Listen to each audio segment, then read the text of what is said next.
মৰমৰ ছাত্ৰ-ছাত্ৰীসকল, এতিয়া আমি দশম শ্ৰেণীৰ সমাজ বিজ্ঞানৰ লখিমপুৰ ডিষ্ট্ৰিক্টৰ প্ৰি ফাইনেল এছেছমেণ্ট এক্সাম বৰ্ডৰ MCQ আৰু VSA টাইপৰ প্ৰশ্নসমূহৰ সমাধান কৰিম। প্ৰশ্ন নম্বৰ 1ৰ এত কি দিছে চাবা। 1932 চনত সাম্প্ৰদায়িক বাটোৱাৰা ঘোষণা কৰা ব্ৰিটিছ প্ৰধানমন্ত্ৰীজন আছিল। ইয়াৰ শুদ্ধ উত্তৰটো হ'ব option 3 Ramsay McDonald. Question number বিত চাবা, ইয়াণ্ডাবু সন্ধি স্বাক্ষৰিত হৈছিল।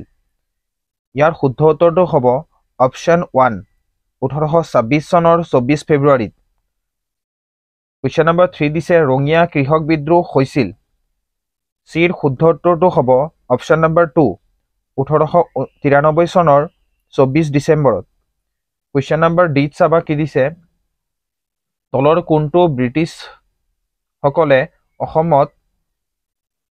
কোনটো চনত ব্ৰিটিছসকলে অসমত দাহ প্ৰথাৰ বিলুপ্ত ঘটাইছিল। ইয়াৰ শুদ্ধ উত্তৰটো হ'ব অপশ্যন নম্বৰ 2 1843 চনত। কুৱেশ্যন নম্বৰ ই দিছে অসমীয়া লিটাৰেৰী ছ'চাইটিৰ গঠন হৈছিল।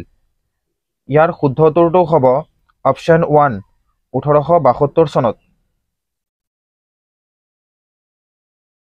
F নম্বৰ কুৱেশ্যনটো হ'ল ভাৰত সম্ভেদ গ্ৰন্থখনৰ ৰচয়িতা। ইয়াৰ শুদ্ধ উত্তৰটো হ'ব option 3 Jawaharlal Nehru. Question number G দিছে দ্বিতীয় বিশ্বযুদ্ধ সংঘটিত হৈছিল। ইয়াৰ শুদ্ধ উত্তৰটো হ'ব অপশ্যন 3 1939 চনত। কুৱেশ্যন নম্বৰ এইচ দিছে চিডবিৰ মুখ্য কাৰ্যালয় অৱস্থিত। ইয়াৰ শুদ্ধ উত্তৰটো হ'ব এইচৰ শুদ্ধ উত্তৰটো হ'ব অপশ্যন 2 লক্ষ্ণৌত। কুৱেশ্যন নম্বৰ আইত হ'ল প্ৰথম পঞ্চবাৰ্ষিক পৰিকল্পনা আৰম্ভ হৈছিল।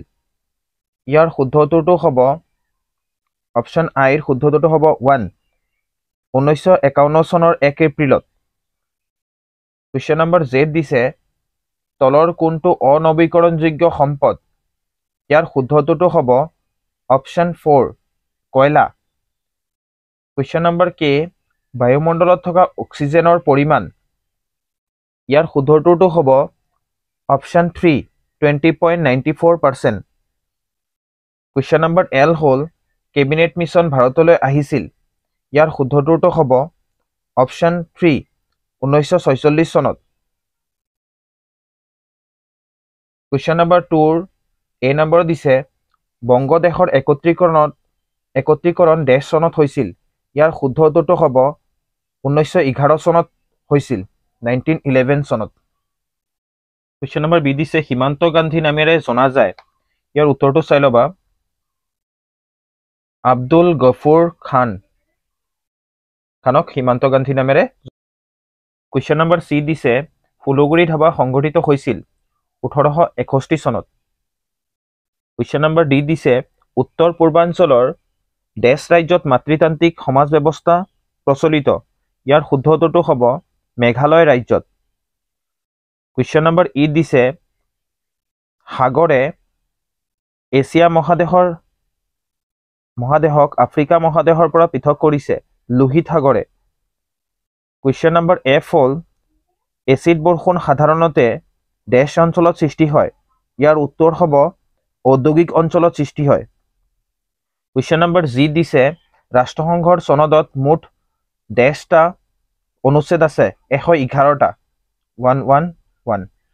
ভাৰতৰ প্ৰথমটো বেংক হ'ল bank of Hindustan. Question number এইচৰ উত্তৰ হ'ব কি ভাৰতৰ প্ৰথমটো বেংক হ'ল বেংক অফ হিন্দুস্তান।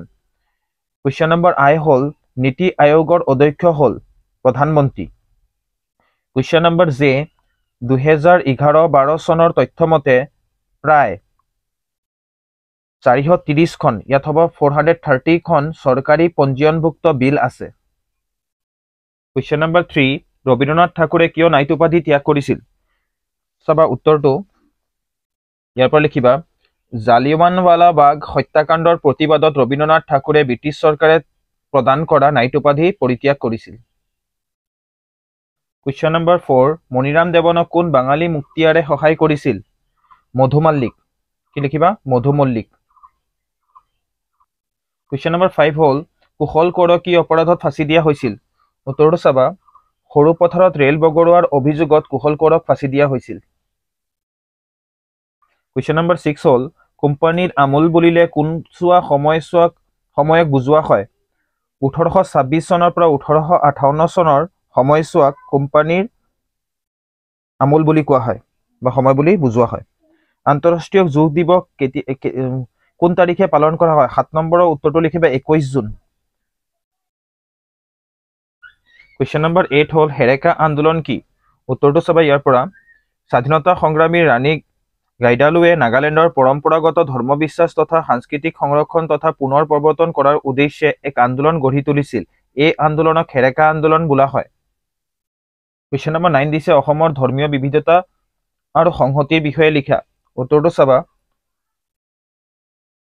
উত্তৰ হ'ল অসমৰ বিভিন্ন জাতি জনগোষ্ঠীৰে পৰিপূৰ্ণ এখন ৰাজ্য ইয়াৰ কম বেছি পৰিমাণে সকলো ধৰ্মাৱলম্বী লোকে বাস কৰে সেয়েহে অসমত ধৰ্মৰ ক্ষেত্ৰত বিবিধতা পৰিলক্ষিত হয় অসমৰ অধিকাংশ লোকে হিন্দু ধৰ্মাৱলী ইয়াৰ পিছতে আছে ইছলাম খ্ৰীষ্টিয়ান জৈন বৌদ্ধ শিখ আৰু জনজাতীয় ধৰ্মাৱলম্বী লোক হিন্দু ধৰ্মৰ ভিতৰত ঘাইকৈ শাক্ত শৈৱ বৈষ্ণৱ আৰু সৌৰপন্থী লোক দেখা যায় অসমৰ বিভিন্ন ঠাইত কেইবাখনো প্ৰবল প্ৰভাৱী শক্তিপীঠ আছে এইবোৰৰ ভিতৰত পৃথিৱী বিখ্যাত কামাখ্যা মন্দিৰ মহামায়া মন্দিৰ তামেশ্বৰী মন্দিৰ আৰু উল্লেখযোগ্য নৱ বৈষ্ণৱ আন্দোলনৰ ফলত অসমৰ বৃহৎ সংখ্যক লোক বৈষ্ণৱ ধৰ্মৰ অনুগামী হয় খ্ৰীষ্টীয় ত্ৰয়োদশ শতিকাৰ প্ৰথম ভাগত অসমৰ ইছলাম ধৰ্মাৱলী লোকৰ আগমন ঘটে হাজোৰ পোৱামক্কা ইছলামধৰ্মী লোকসকলৰ এক পবিত্ৰ স্থান স্বৰ্গদেউ গদাধৰ সিংহৰ দিনত চুফী সাধক আজান পীৰৰ অসমলৈ আহে ইয়াৰ পৰা শ্বৰ্টকৈ তোমালোকে লিখি ল'বা আৰু এইদৰে অসমত ধৰ্মৰ ক্ষেত্ৰত বিবিধতা থাকিলেও সাহস আৰু সাধাৰণ লোকৰ মাজত থকা উদাৰ মনোভাৱৰ বাবে লোকসকলে একতাৰ এনাজৰীৰে বান্ধ খাই আছিল আৰু তেওঁলোকৰ মাজত সংহতি স্থাপন হৈছিল কুৱেশ্যন নম্বৰ 9ৰ অথবাটো যিটো আছে ভাৰতৰ ভাস্কৰ্য শিল্পকলাৰ তিনিটা প্ৰধান শৈলী কি কি পেজ নম্বৰ 87 ইতিহাসৰ ওলাবা পেজ নম্বৰ 87ত চাবা ভাস্কৰ্য শিল্পকলা গান্ধাৰ উত্তৰ পশ্চিম পাকিস্তান তথা পূব আফগানিস্তানৰ অঞ্চলত বিকশিত শিল্পকলা মথুৰা শিল্পকলা আৰু অমৰাৱতী শিল্পকলা নামে তিনিটা ভাগত ভাগ কৰিব পাৰি কুৱেশ্যন নম্বৰ 10 চাবা গান্ধী আৰউইনৰ চুক্তি কেতিয়া স্বাক্ষৰিত হৈছিল এই চুক্তিৰ চৰ্তসমূহ উল্লেখ কৰা তোমালোকে ইতিহাসৰ পেজ নম্বৰ 31 ওলাবা 31ত চাবা গান্ধী আৰউইন চুক্তি 1931 চনৰ 5 মাৰ্চ তাৰিখে স্বাক্ষৰিত হৈছিল এই চুক্তিৰ চৰ্তসমূহ হ'ল এই চৰ্ত নম্বৰ 1 এই চুক্তিৰ চৰ্তমতে অনুসৰি চৰকাৰে হিংসাত্মক ঘটনাৰ বাবে দোষী সাব্যস্ত নোহোৱাসকলক বন্দীক মুকলি কৰি দিয়াৰ সিদ্ধান্ত লোৱাৰ লগতে অসংগঠিত জৰিমনা মাফ কৰা তৃতীয় পক্ষৰ ওচৰত বিক্ৰী নকৰা সত্যাগ্ৰহীৰ পৰা অধিগ্ৰহণ কৰা মাটিবোৰ ঘূৰাই দিয়াৰ সিদ্ধান্ত গ্ৰহণ কৰে তাৰোপৰি চৰকাৰে সাগৰৰ পাৰৰ গাঁওবাসীৰ প্ৰয়োজনীয় নিমখ তৈয়াৰ কৰাৰ অনুমতি প্ৰদান কৰাৰ লগতে শান্তিপূৰ্ণ অহিংসা ধৰ্মঘট কৰাৰ অনুমতি দিয়ে কংগ্ৰেছৰ চৰকাৰে আইন অমান্য আন্দোলনৰ কাৰ্যসূচী প্ৰত্যাহাৰ কৰে কংগ্ৰেছে পৰৱৰ্তী ঘূৰণীয়া মেজমেলত অংশগ্ৰহণ কৰাৰ ইংগিতো প্ৰদান কৰে এই হ'ল কি গান্ধী আৰউইনৰ চুক্তি বাকী প্ৰশ্নবোৰ তোমালোকে চাই লোৱা 11 নম্বৰ দিছে বংগ বিভাজন বিৰোধী আন্দোলন স্বদেশী আন্দোলন কিয় নাম পাইছিল স্বদেশী আন্দোলনৰ দুটা অৱদান লিখা স্বদেশী আন্দোলনে জাতীয় শিক্ষালৈ আগবঢ়োৱা বৰঙণিৰ বিষয়ে লিখা 12 নম্বৰ দিছে অসমত 1857 চনৰ বিদ্ৰোহৰ নেতৃত্ব কোনে দিছিল অসমত এই বিদ্ৰোহৰ গুৰুত্ব সম্পৰ্কে আলোচনা কৰা অথবা 1894 চনৰ পথৰুঘাট সংঘটিত হোৱা কৃষক বিদ্ৰোহৰ এটি খতিয়ান দাঙি ধৰা 13 নম্বৰ দিছে অসম ভাৰতীয় আন্দোলনৰ কাৰ্যাৱলী প্ৰভাৱ সম্পৰ্কে লিখা 13 নম্বৰ অথবা দিছে অসহযোগ আন্দোলনৰ অসমৰ ভূমিকা সম্পৰ্কে লিখা 14 নম্বৰ দিছে অৰ্থনৈতিক ভূগোল কাক বোলে 15 নম্বৰ দিছে সম্পদ সংৰক্ষণ বুলিলে কি বুজা 16 নম্বৰ দিছে মৰুকৰণ কি বাকি প্ৰশ্নবোৰ তোমালোকে চাই লোৱা এবাৰ